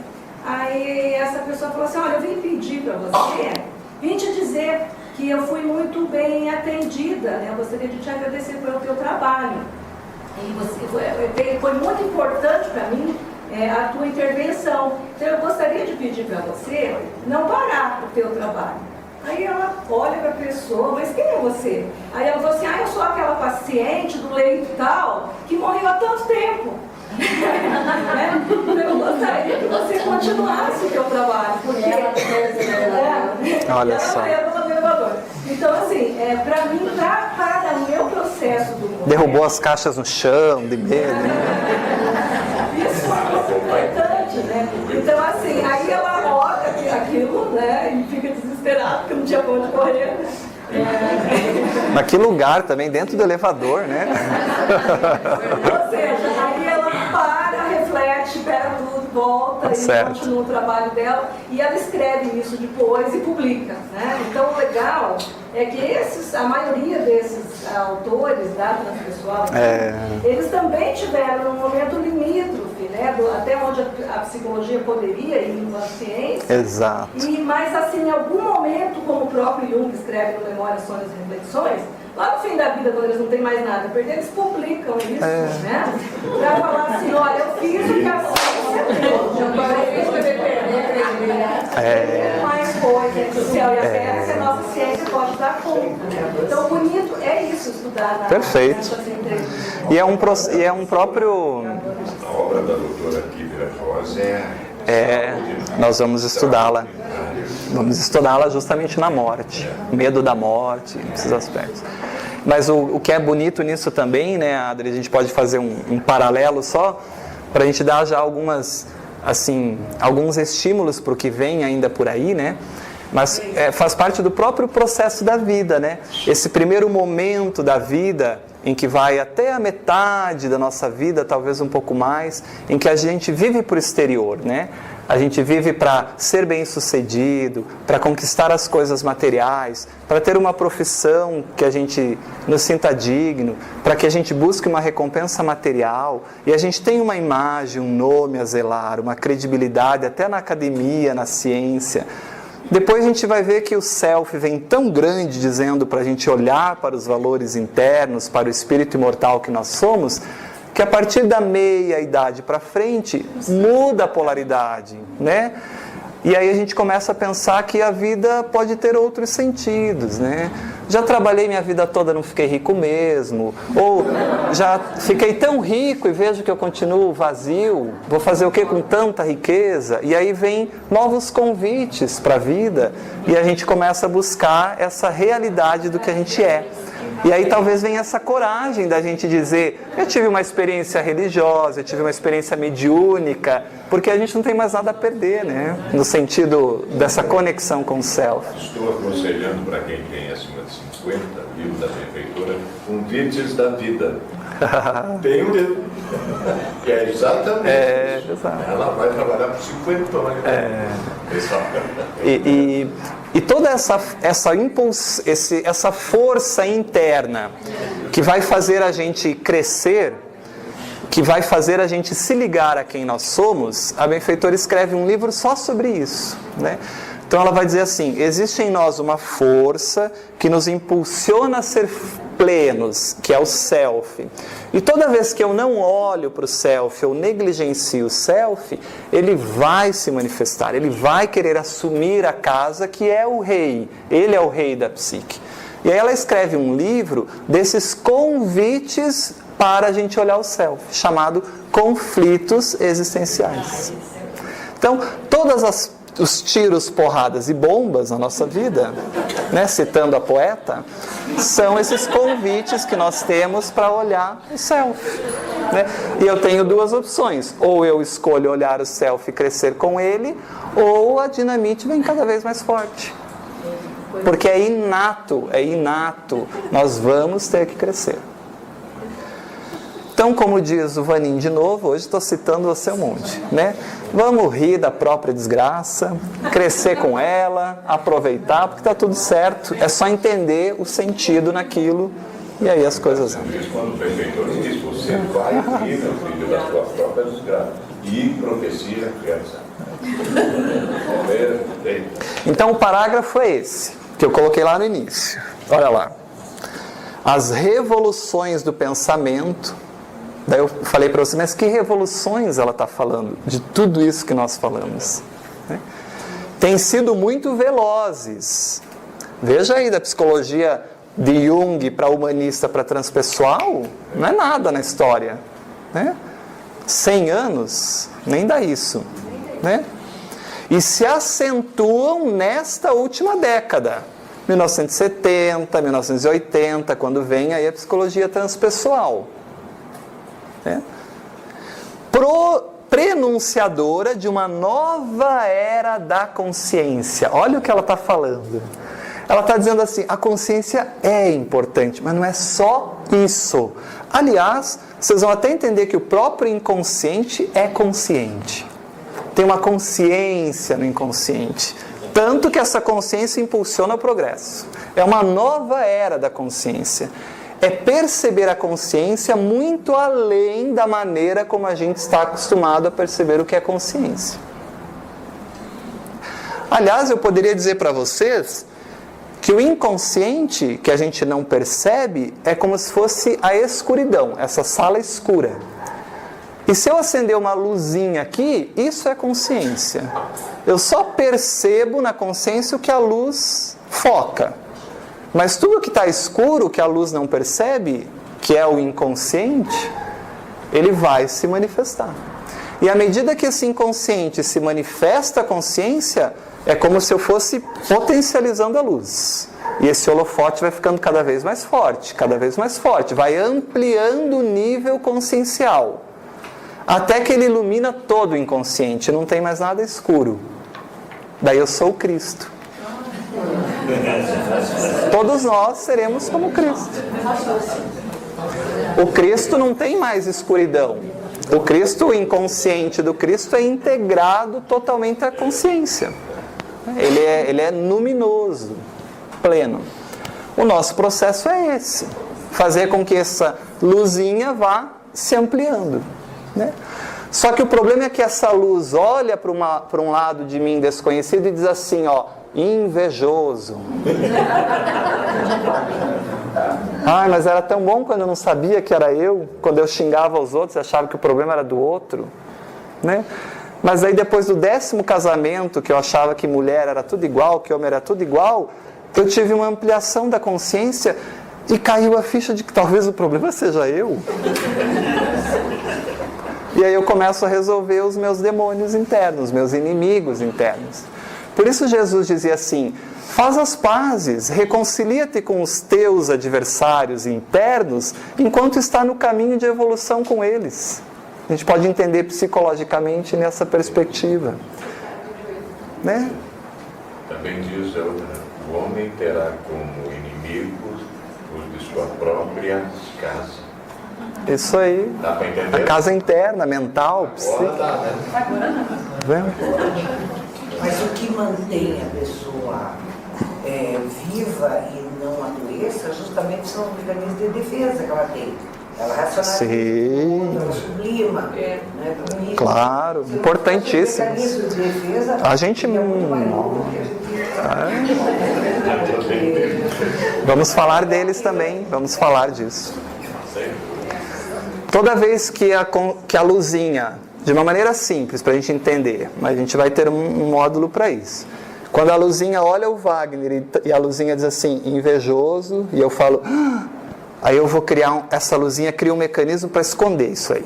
Não, não é invejoso não. Mecanismo de defesa é uma defesa do ego, que é uma parte da consciência, esse holofote, mas o ego se defende do quê? Da sombra desconhecida. Né? O mecanismo de defesa é sempre da sombra. Só que essa sombra vai ter que ser luz, querendo ou não. Porque é inato que a gente ilumine esse inconsciente. Então o mecanismo de defesa é importante. O problema é, quais são as 3 palavrinhas, Adri? Frequência, intensidade, duração. Né? Se a gente faz isso toda hora, se defende a toda hora, numa frequência, numa intensidade, numa duração, começa a ser problemático. Porque daí atrasa o processo. Né? O que o Jung fala disso, uma frasezinha dele? Mas o que acontecerá se descubro porventura que o menor, o mais admirável de todos, o mais pobre dos mendigos, o mais insolente dos meus caluniadores, o meu inimigo, reside dentro de mim. Sou eu mesmo e precisa da esmola da minha bondade, e que eu mesmo sou inimigo que é necessário amar? Espetacular. Ai, um beijo para ele. Isso aí. Então, começando a entender por onde a gente vai navegar, dá tempo de desistir ainda. Misericórdia por si próprio. Misericórdia por si próprio. Ninguém está enganando ninguém. Ninguém está enganando ninguém. E aí ela amplia, né? Então, uma nova era da consciência, quando os horizontes, a percepção da própria ciência se farão mais amplos e a compreensão da criatura se tornará mais profunda. Agora eu vou compreender que é espírito, perispírito e matéria. Vou compreender que tem a reencarnação. Vou compreender que tem o retorno ao mundo espiritual e o retorno ao mundo físico. Vai ampliar. Particularmente em torno do si, vai ampliar essa percepção do self, o espírito imortal. Né? Então a ciência vai evoluir para isso. Isso é uma revelação do mundo espiritual. Né? É ela quem está informando isso, trazendo isso ao planeta. Então, baseado em toda essa evolução que nós vimos na área científica, mas ainda faltando à ciência o aspecto da reencarnação para explicar algumas coisas do comportamento que não conseguem ser explicadas sem a reencarnação, é que surge então o nosso último degrau aqui do Conhece-te a ti mesmo, que é a série psicológica de Joana de Ângeles. Né? Então a ideia é que a gente possa resgatar uma psicologia com alma. Uma psicologia com alma, mas alma real, né? O que realmente compõe a alma. Não essa alma como comportamento, alma como consciência, alma como matéria, aglomerado celular, que, como diz a benfeitora, na anóxia cerebral, na morte cerebral, se decompõe e não tem mais nada. Qual o sentido da vida se não tem mais nada? Falta o sentido. Qual o sentido da vida se eu não sei para onde eu vou? Qual a finalidade de eu cultivar valores para o bem, se no final alguém me abençoa e eu fiz só o mal na vida, mas alguém me abençoa e eu vou para o mesmo lugar de quem fez só o bem? Qual o sentido? Então falta explicações ainda, principalmente no aspecto filosófico. Né? E é isso que ela vai trabalhar. Pode parecer a princípio estranho falar em uma psicologia com alma, já que, como falamos, psicologia é o estudo da alma, mas nós agora entendemos isso. Entendemos que o estudo da alma ficou mais restrito ao estudo da matéria do que realmente da alma. Né? Então a série psicológica é um convite para nós retornarmos ao self junguiano. Essa é a proposta. É um convite para a gente despertar os valores espirituais dentro de nós. É um convite para nós entendermos os postulados espíritas e aplicarmos na nossa vida. É um convite para a gente entender o que nos compõe, baseado nos ensinamentos do inconsciente junguiano, e acrescentar a eles a visão espírita, que nos liberta dessas castrações, desses pensamentos atávicos que nós temos, que atrapalham, dificultam o nosso relacionamento interpessoal, a nossa convivência. Né? Essa é a proposta. Tendo principalmente o Cristo, Jesus, como modelo a ser seguido, o que a academia despreza. Né? E além de Jesus, os postulados espíritas da reencarnação, da crença em Deus, da lei de causa e efeito, dos fenômenos mediúnicos, da ressignificação que tudo isso causa na nossa vida, mas principalmente a reencarnação. Então isso é a série psicológica, esse caldo maravilhoso que é, na verdade, o suprassumo de toda essa conquista evolutiva da humanidade. Né? Por isso que a gente viu lá no nosso primeiro encontro, qual é o objetivo da série? Fazer um link, uma ponte entre o conhecimento acadêmico, em especial o conhecimento junguiano, e a ciência espírita, ampliando a visão para o ser resolver os seus problemas e ser feliz o máximo que é possível ser, ainda na Terra. Deu para entender isso? Então, beleza. Conseguem compreender? Muito bem. Então ela inicia a série, vou voltar aqui um pouquinho, com o primeiro livro que é Jesus e Atualidade, né? 1989, 1989. Nem existia psicologia... Não, já tinha, né? Transpessoal, 70. Então ela resgata isso. Inicia a série a partir do desenvolvimento da quarta força, que é justamente a psicologia transpessoal. Então ela resgata isso e trabalha a quarta força, que surge ali na década de 50, 60 e ganha força em 70. E o último livro da série, que é Psicologia da Gratidão, de 2013. 2013, não é? 2015? Acho que é 13. Acho que é 13, mas depois a gente confere. Mas independente se for 13 ou 15, o que eu quero mostrar é o tempo. De 1989 até 2013 ou 15, já vamos confirmar aí, é um tempo longo, né? O que faz a gente também admirar muito ao médium, né? A Divaldo, com todo esse trabalho que ele traz, que é um presente que ele nos dá junto com a benfeitora para a humanidade, né? Muito bem, então esse é o aspecto aí principal que ela vai trabalhar. Isso é fundamental. E aí ela vai retomar isso, né? Englobando a pluralidade existencial. Essa é a ideia que ela vai trazer na série psicológica. Englobando a pluralidade das existências. Os conflitos e traumas, olha só, rompem o círculo estreito de uma única experiência. Então amplia muito o entendimento das dores, das aflições, das tendências, das aptidões, das conquistas que vão sendo manifestadas pelo espírito ao longo da existência, né? Sem deixar, no entanto, de contemplá-la em sua análise. Ela não ignora a existência atual, que, aliás, é muito importante. Nós não somos somente fruto das existências anteriores. Há muito do nosso comportamento fruto da nossa existência atual, da maneira como nós somos criados, da maneira libertina ou castradora dos nossos pais, da maneira doentia e patológica dos nossos pais que jogam as suas neuroses nos filhos, e a gente vai repetindo as mesmas neuroses dos pais, né? Então, não ignora esse aspecto, mas amplia isso para além dessa existência. E aí a discussão muda completamente, ganha uma nova possibilidade interpretativa, argumentativa, de compreensão da vida, né?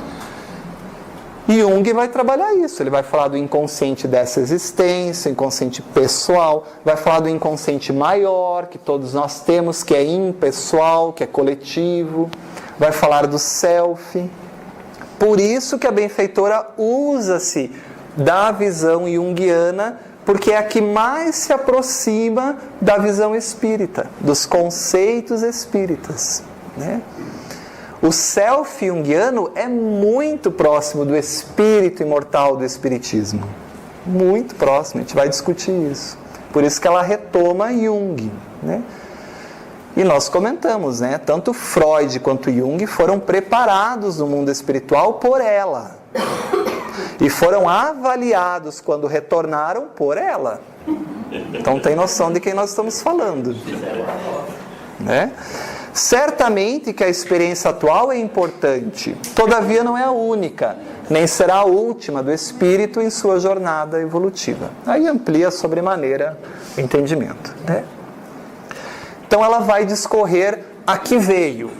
No livro Triunfo Pessoal, ela vai dizer assim: centrando-se, então tendo como centro, na notável contribuição de Jung, introduzimos o pensamento de experientes psiquiatras, psicanalistas, biólogos. Ela vai trazer tudo que a ciência tem, que é todo esse caminhar que nós comentamos, a fim de demonstrar que na raiz de todo e qualquer transtorno, aflição, enfermidade ou sofrimento, encontra-se na psicologia espírita, na visão espírita, o Espírito Eterno, responsável pelas ocorrências que podem ser utilizadas para seu reequilíbrio, a sua recuperação, a sua paz.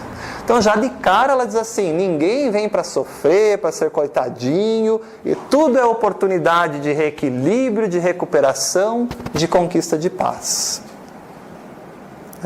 Já é uma boa visão de ressignificação, que com o conhecimento da lei de causa e efeito, contempla perfeitamente essa abordagem para nós. Então ela vai tomar como conceito fundamental o self junguiano. E o que é esse self junguiano? Vamos conversar rapidamente, porque a gente vai ter também um momento só para destrincharmos esse self e entendermos o que é. Mas por que ela pega o self? Porque o self junguiano é essa possibilidade interna que todos nós temos de vir a ser, de tornar-se pleno, de desenvolver as possibilidades em nós. Então, o inconsciente junguiano, ele é sábio, ele é consciente do que faz. Porque é o self que é, como Jung diz, todo o inconsciente. Ele é o centro organizador do inconsciente. E não é só isso. Ele é também a totalidade da psique. Ele é tudo o que nós somos. O self é tudo que eu sou. O que eu ainda nem sei que eu posso é o self. Já é o que eu vou ser, é o vir a ser. Então pensem comigo. Na visão junguiana, não é só a consciência que existe. Porque, pelo contrário, a consciência nem sabe, eu, na minha consciência, nem sei tudo que eu ainda vou ser. Mas isso já está em mim, como possibilidade latente para ser. Então Jung vai dizer assim, pessoal, não é a consciência que é o centro. Vamos deslocar para o inconsciente, é ele que é o centro, é o inconsciente. Só que Jung trouxe essa ideia num período histórico do positivismo, nós vimos, o racionalismo. Não teve muito campo. Por isso que Jung ficou meio ignorado aí. E agora, com a psicologia transpessoal, Jung voltou. Como a gente brincou, está na moda. E a gente vê como os conceitos junguianos eram avançadíssimos para a época e que agora a gente consegue compreender muito melhor, face à evolução da própria ciência. Então essa é a visão da benfeitora. Fica claro o que é essa psicologia que ela traz? Fica claro isso, pessoal? O meu self é igual ao de vocês? Claro que é. O self é o mesmo para todos. Quem cria o self? O self quem cria é Deus. Deus cria as mesmas possibilidades internas para todos. Todos nós temos as mesmas possibilidades de sermos felizes e plenos. Todos. Então o meu self é igual ao teu, que é igual ao teu, que é igual ao teu, que é igual de todo mundo. Porque se Deus cria um self melhor que o outro, Deus está privilegiando alguns. Não é verdade? Deus cria todos os espíritos iguais, simples e ignorantes, mas com todas as possibilidades de vir a ser. É o mesmo self. Para todo mundo. E aí nós vamos desenvolver isso. Cada um ao seu tempo, à sua maneira. Aí que é o problema. O problema não é o processo aqui no início, que é perfeito. E nem o final, que é a fatalidade, a plenitude. O processo é que do início à fatalidade tem um durante. E nesse durante tem atalho, tem descaminhos, tem processos que as pessoas vão querer escolher isso daqui, escolher isso daqui. A ideia é, voltando a Kardec, qual o meio prático de eu resistir ao mal nesta vida e crescer rapidamente, evoluir? Questão 919. Conhece-te a ti mesmo. Se eu me conhecer, conectar ao meu self, aprender como fazer isso, identificar esses demônios internos, esses inimigos, e me reconciliar com eles gradativamente, quanto antes eu entender esse processo, mais rapidamente eu evoluo, eu cresço, eu me individuo na visão junguiana. O processo de individuação é o processo de adquirir consciência do inconsciente. O processo de evolução é o processo de adquirir consciência dos conteúdos inconscientes, até a gente ser como Jesus, em que essa luz da consciência ilumina todo o inconsciente, e existe uma coisa só. Por isso que a benfeitora tem um livro, o Ser Consciente. Essa é a proposta. Nós temos que ser conscientes das nossas ações, até que não exista mais nada de inconsciente ignorado pela consciência, até que a gente seja um homem integral, pleno. Onde esteja lá ou cá, tem consciência plena. Mergulha aqui e não perde a consciência. E olha que bonito isso. Quando Deus cria o espírito, Ele cria o espírito simples e ignorante. Ele não tem consciência de tudo que ele é. E a função que Deus quer para o espírito é que ele adquira gradativamente consciência e retorne a Deus conscientemente. Porque a jornada final é nós termos espíritos que conectam intimamente com Deus. Jesus é um espírito que compreende Deus. Recebe as mensagens e as ordens diretamente de Deus, não tem intermédio. É Deus para o Cristo. Então, se nós somos criados simples e ignorantes, não tendo consciência, nas sucessivas existências eu vou ampliando os níveis conscienciais e retorno conscientemente para Deus. É o mesmo processo que Deus cria na jornada evolutiva, acontece dentro de nós, em cada espírito, em cada existência, em cada dia. Na possibilidade que eu tenho de a cada experiência ampliar meu nível de consciência para olhar o meu inconsciente, ir assimilando o meu conteúdo inconsciente e ir caminhando, evoluindo conscientemente para o Criador. Por isso que não tem como não existir a reencarnação. Por isso que não tem. Não dá para numa existência fazer tudo isso. Não dá para numa única existência eu desenvolver todo esse self. Não dá. Tem pessoas que nem vão, vamos pensar assim, né? Quem vai se suicidar rapidamente na adolescência? Pessoas, crianças que vão morrer, desencarnar, vitimadas por doenças congênitas. Mas que possibilidade teve aqui para o self, nessa visão única, exclusivista de nascimento-morte? Então essa é a proposta, ampliar isso a novas existências, que é a reencarnação. Me permitam a Vamos lá. citação de Paulo, questão 1009, Teolivro dos Espíritos, onde ele fala assim: gravitar para a unidade divina, eis o fim da humanidade. Para atingi-lo, 3 coisas são necessárias: a justiça, o amor e a ciência. Que legal. 3 coisas lhe são opostas e contrárias: a ignorância, o ódio e a injustiça. Que Vale a lindo. pena ver o resto. Olha a visão desse Questão discípulo. 1009, citação de Paulo de Tarso. Muito legal.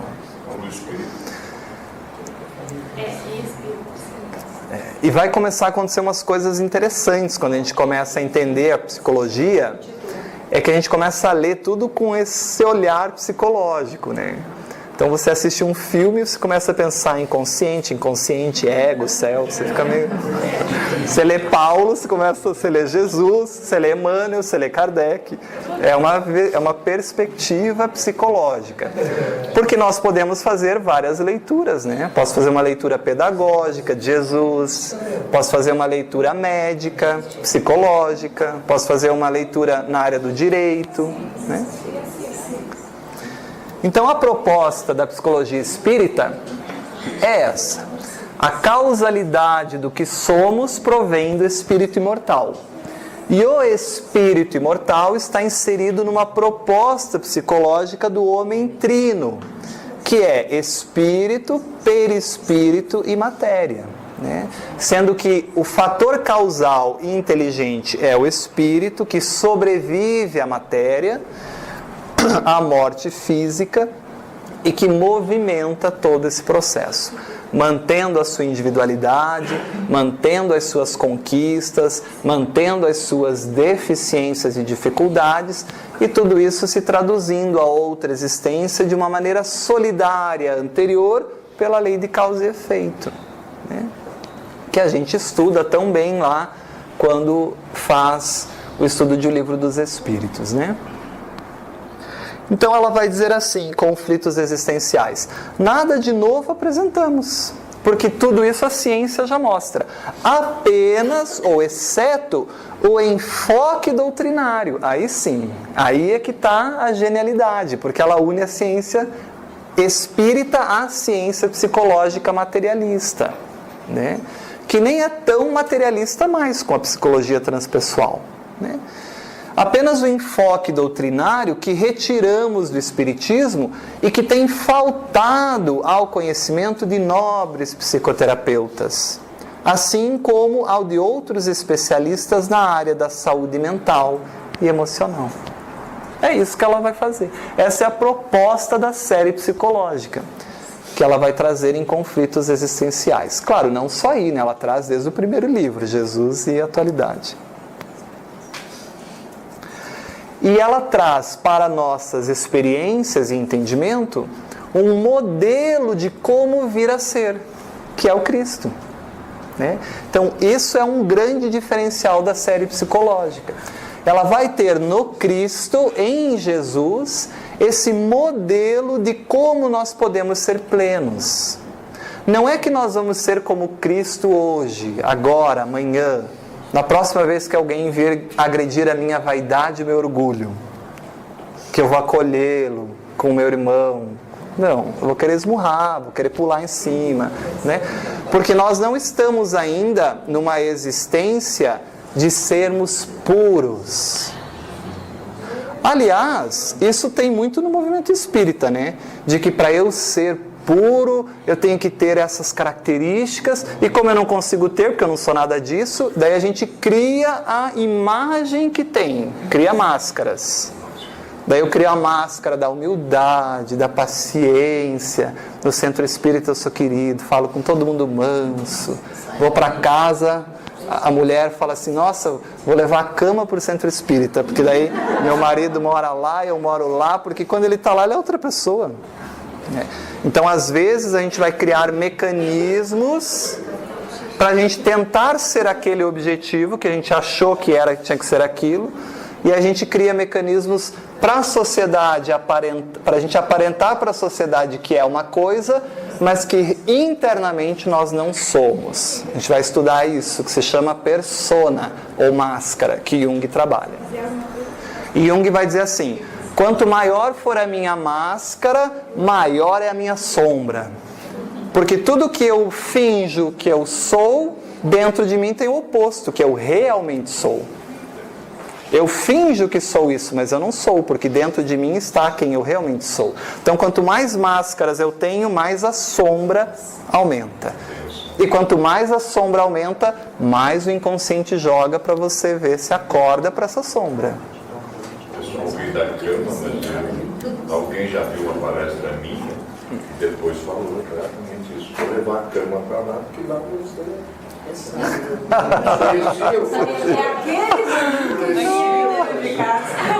As máscaras, então. Mas isso era no início, né? Quando você estava começando. Gente, mas isso é libertador, porque é como se a benfeitora dissesse assim, tá, não vai conseguir controlar todos os impulsos sexuais agora não, nem adianta tentar isso, porque não estamos na fase de incorporar grandes virtudes, isso é lá pra frente. Só mantendo um pouquinho sob controle, mantendo essa agressividade sob controle já tá bom, mantendo essa energia sexual sob controle já tá bom, porque você não vai ser isso aqui, ó, a menos que você finja. A menos que você crie a máscara. Daí pode ter esse tipo de esse tipo de renovação, né? Eu posso fazer uma renovação íntima que é só de fachada, que nós comentamos isso também, né? Eu crio a fachada da minha casa, todo mundo passa pela rua, acha que eu sou maravilhoso, mas se entrar, Eu nem convido ninguém para entrar, porque eu só reformei a fachada, né? Daí Jesus dizia isso: sepulcros caiados, por fora, a beleza, mas por dentro, podridão, né? Temos um verbo na codificação espírita: praticar. Interessante o verbo. Pode ver. E nós temos isso em nós, né? Nós temos de que não se pode falar de sexo, não se pode falar de sexualidade, que é um assunto tabu, que isso não se conversa em casa, não se discute. Isso é visão castradora, que causou os sintomas para as neuróticas que Freud estudou e que a sociedade repete em muitas famílias, porque sexo é tabu, não se conversa. Quanto menos eu converso de algo, mais inconsciente isso está em mim, menos consciência eu tenho daquilo, mais isso vem para ser resolvido. E se eu não tenho direcionamento adequado, isso eclode em várias maneiras que eu consigo não controlar. Aí, de novo, o James Hollis, do Pantanais da Alma, ele fala: duas coisas são extremamente reprimidas na nossa sociedade, é a raiva, né? E o sexo. A sexualidade. Com certeza. E aí, por conta disso, é que a gente vê toda essa problemática social. Perfeito. E aí faz essa relação total aí. Muito bem. Esses dois sentimentos, essas emoções. E como a gente ainda está voltado para o exterior, né? Então a gente vai criar máscaras. Porque o que importa não é o que eu sou, é o que pensam que eu sou. É isso que importa. Então eu abro o Evangelho, vamos fazer o Evangelho. Daí abre a família reunida sobre o orgulho. Então vamos, que lindo, vamos falar sobre orgulho. Daí o pai lê sobre orgulho. Realmente, como a sociedade é orgulhosa, como as pessoas são orgulhosas, como todo mundo é orgulhoso. E aí todo mundo fala da vida de todo mundo, porque aquela vez que a minha tia fez isso, como ela foi orgulhosa. E quando o meu tio fez aquilo, como ele foi orgulhoso. E aí todo mundo fala da vida de todo mundo para acabar o tempo logo, fechar e ninguém falar da sua.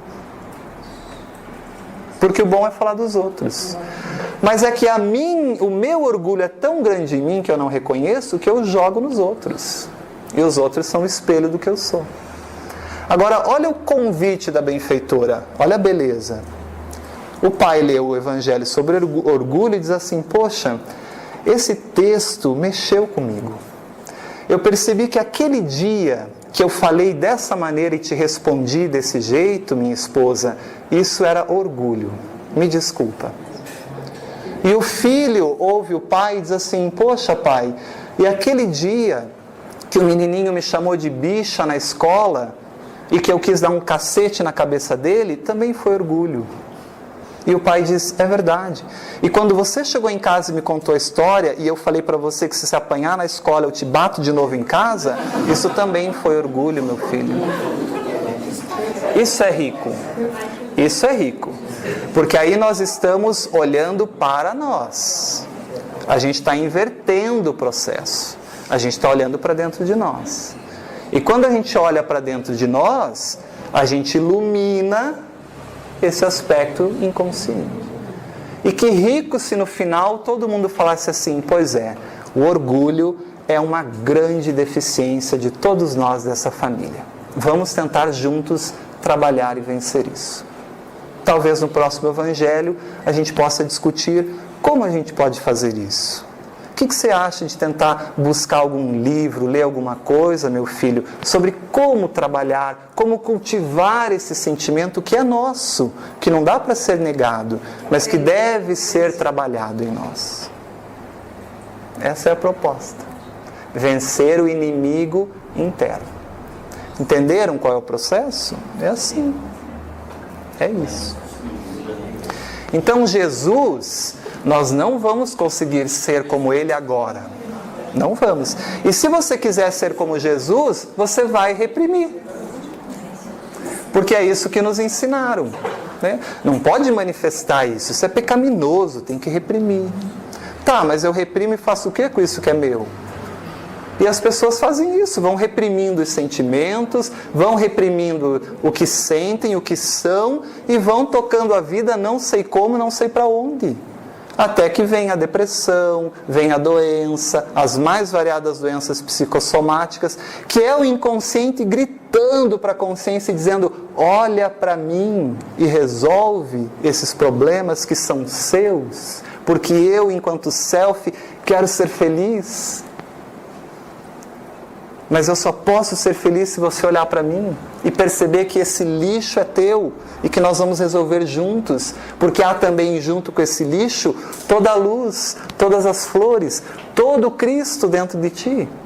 Essa é a proposta. Por isso que Jesus falava: conhecereis a verdade e isso te libertará de todo esse comportamento neurótico que a gente tem, né?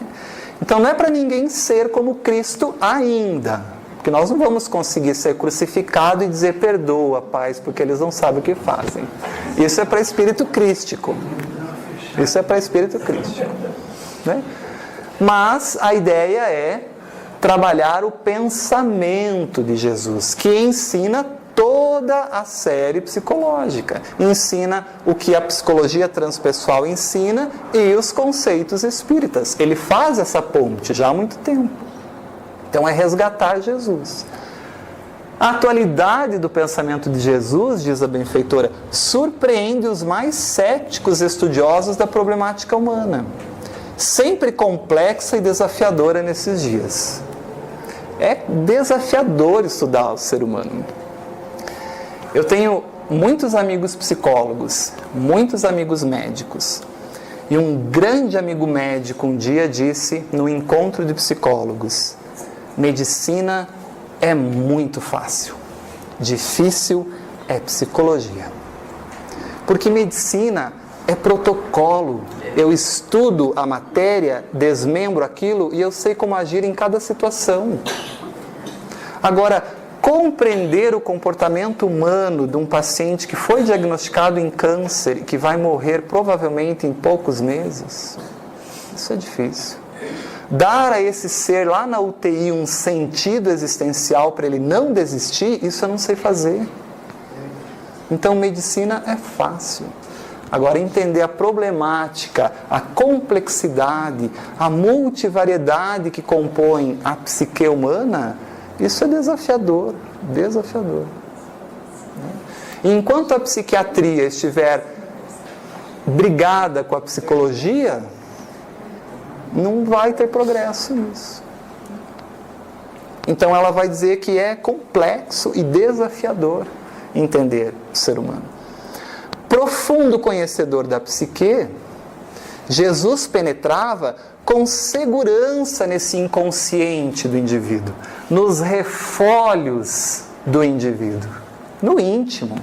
Ele ia lá no demônio interno, no inimigo interno, e trazia à tona.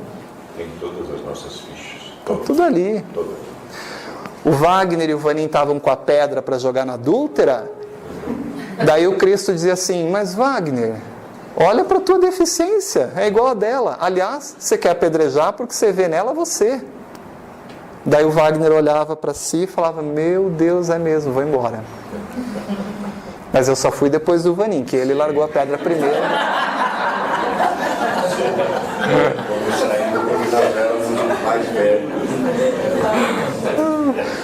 Veja que o Cristo propõe para aqueles que estavam com a pedra o autoconhecimento. Olha para você.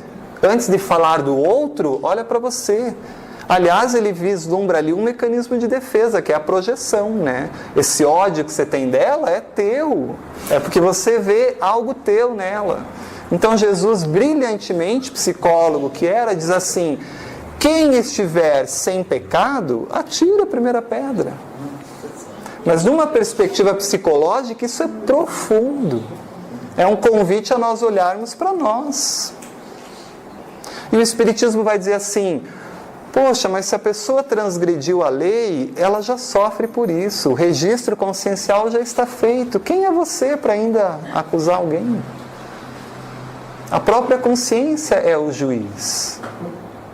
Então não te cabe julgamento nenhum. Cuida da sua vida e dos seus atos. Veja como é ressignificador ou não é? A gente engana todo mundo, né? Então não consegue enganar a si próprio. Então Jesus ia lá, nas causas reais de por que as pessoas estavam com a pedra na mão. E aí é igual o pai do Evangelho, que diz assim: poxa, despertei com esse texto por quão orgulhoso eu sou. E aí larga a pedra. Né? Ou joga a pedra em si mesmo. Que o inconsciente de cada um procurava esconder. Nessa coisa de fazer uma fachadinha. Porque todo mundo acha que eu sou respeitosíssimo com a minha esposa. E imagina se descobrem que eu vou lá na casa dela toda noite. Se ela morrer, para mim é melhor. Porque eu sou igual a ela. Aliás, eu me vejo nela. Então eu quero matar mesmo. Mas eu não quero matar ela, eu quero matar a mim. É essa parte de mim que muitas vezes não é trabalhada. Agora, que lindo quando a consciência ilumina isso e eu direciono esse meu comportamento. Aí é o cultivo, que nós vamos ter os módulos para isso. Como que eu cultivo essa energia que está em mim da agressividade, Wagner? Porque eu tenho vontade de matar. Ou que eu tenho vontade de pular cerca com qualquer um que eu vejo. Como eu direciono isso? Né? Esse é o processo de autoconhecimento. E aí, em doses homeopáticas, a gente vai tornando consciente o conteúdo inconsciente, vai crescendo, vai virando Cristo, vai caminhando para o Cristo. Por processos mais demorados, a psicologia profunda, quando ela fala de psicologia profunda, ela está falando de toda a psicologia que contempla o inconsciente. Né? Então a psicologia profunda chega no momento às mesmas conclusões que Jesus lograva com facilidade desde há 2000 anos. É isso que a gente comentou. Guarda a pedra, Wagner.